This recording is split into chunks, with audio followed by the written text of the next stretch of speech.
Mga bro, meron pala tayong bagong product sa TCF para sa Gixxer 155 natin version 2. At saka sa version 1 meron din tayo. Ito pala yung upuan po para sa angkas.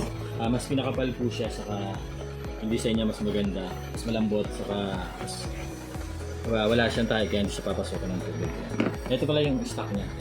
Tingnan niyo po yung depression. Mas malaki po siya, saka mas makapal. Mas mataba siya. Pati yung sa driver seat, kaya maganda na po yung design niya. Ayan, mas pinakapal pa po siya. Saka ayan, wala rin po siyang tahe kaya hindi po siya papasukan ng tubig. Magandang klase po yung tela na to kaya hindi po kayo magsisisi. Makapit po siya, saka anti-stress po yan. Ito pa po yung isang design natin. Ito medyo maraming tahi siya. Maganda lang talaga forma pag maraming siya. May carbon design din siya. Tapos yung design nito sa likod, ito yung design niya sa likod. Ito yung partner niya. Para dito rin to sa Gixxer.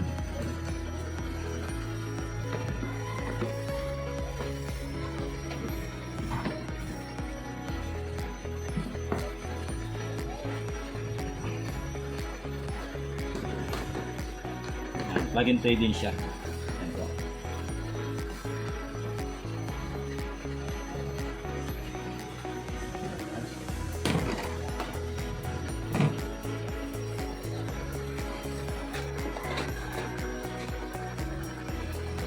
Tapos meron din tayong seat cowl po. Pagka ayaw nyo po mag-angkas, ito po yung parang para sa big bike concept po yung dating niya. Plug and play din po to. Saka maluwag po yung loob, pwedeng lagayan ng tools, ng towel, ng mineral water, or any na pwedeng ilagay po.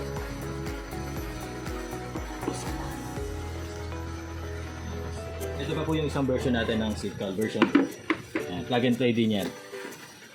Sa GXX 1000 namin to ginaya, medyo hawig siya ng konti. Ganun din, may lagayan siya ng mga tools or any item na pwede. Plug and play din po ito. Ito yung seat cowl version 2 natin. At ito pala yung mga product natin sa Gixxer version 1 at sa carb type ng Gixxer 155. Ganun din po siya, wala siyang tahe. Mas pinakapal din po natin yung mga foam niya. Magandang klase din po yung tela nito, parehas po nito. And anti-scratch din po yan. Ito pa po yung mga gagawin po natin.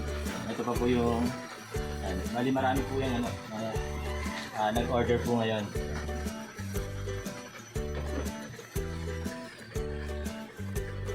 Ito pa yung mga pinagpalitan po ng mga tela. Ito puro Gixxer version 1 yung mga gagawin po. Maraming salamat mga bro. Sana supportahan niyo po yung TCF.